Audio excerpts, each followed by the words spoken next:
Mbak Mika mana?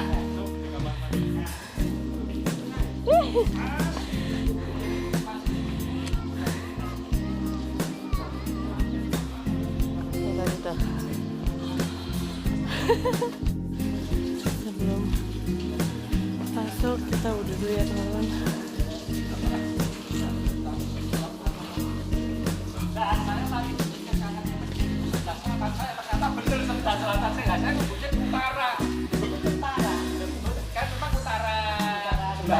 Tetapi saya lebih ke utara lagi. Pantesan. Saya pas Protelon, kalau saya tadi pas Protelon.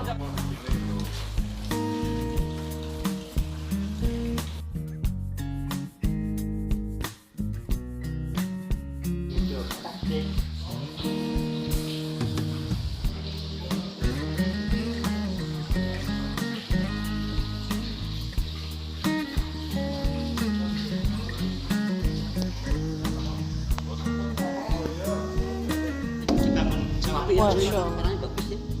Ini bangun foto loh Romo. Iya. Tak sambungan. Ya bentar iki. Waduh, kalau namanya Besok.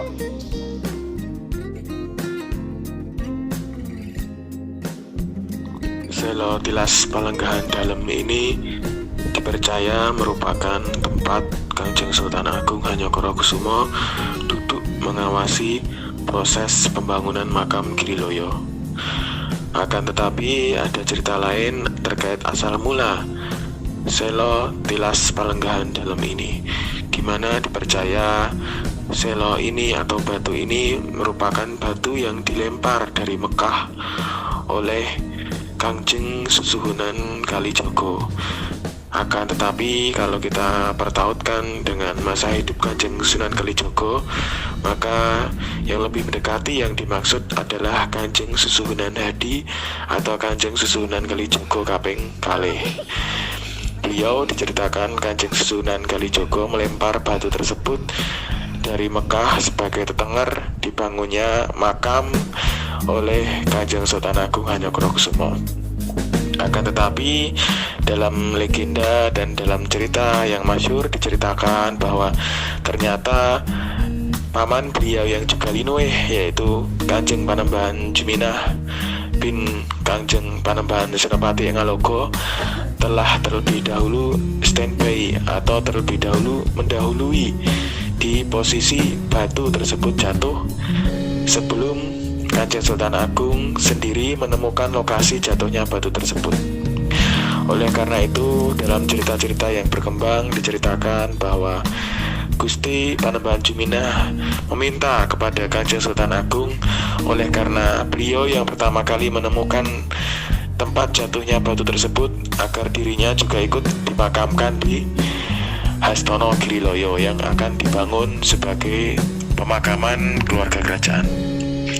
Atas permintaan Gusti Panembahan Juminah tersebut, Kanjeng Sultan Agung Hanyokorokusumo lantas menjawab bahwa pamanda beliau tersebut, yaitu Panembahan Juminah, dipersilahkan untuk bisa dimakamkan sesegera mungkin saja, kalau perlu sekarang, di makam tersebut yang akan dibangun, yaitu Hastono Giriloyo. Dan benarlah atas oleh sabda dari Kanjeng Sultan Agung Hanyokorokusumo, tidak lama kemudian Kanjeng Panembahan Juminah meninggal dunia dan lantas dimakamkan di Hastono Giriloyo. Oleh karena itu, Kanjeng Panembahan Juminah merupakan tokoh pertama yang dimakamkan di Hastono Giriloyo. Sementara dari sisi catatan yang ada bahwa pembangunan makam Giriloyo sendiri disinyalir dimulai sejak tahun 1629 Masehi berdasarkan data Babat Sengkolo. Sementara berdasarkan data Babat Alit, yaitu dicatatnya tahun meninggalnya Kanjeng Panembahan Juminah adalah 1643 Masehi. Dan oleh karena itu berdasar Babat Alit, pada tahun 1643 Masehi inilah pertama kali makam atau Hastono Giriloyo dipergunakan, di mana Kanjeng Panembahan Juminah adalah tokoh pertama yang dimakamkan di Hastono Giriloyo. Kanjeng Panembahan Juminah memiliki asma Timur Raden Mas Bagus, dan merupakan putra dari Kangjeng Panembahan Senopati ing Ngaloga Sayyidin Panatagomo dari permaisuri keduanya, yaitu Gusti Kanjeng Ratu Retno Dumilah binti Panembahan Ronggo Jumena bin Sultan Trenggono ing Demak Bintoro. Beliau Panembahan Juminah terlibat menjadi salah satu panglima tempur dalam penyerangan kedua Mataram terhadap Kompeni Belanda di Batavia pada tahun 1629 Masehi, bersama-sama dengan para panglima lain, antara lain Panembahan Purboyo Sang Banteng Mataram, Patih Singoranu, dan lain sebagainya.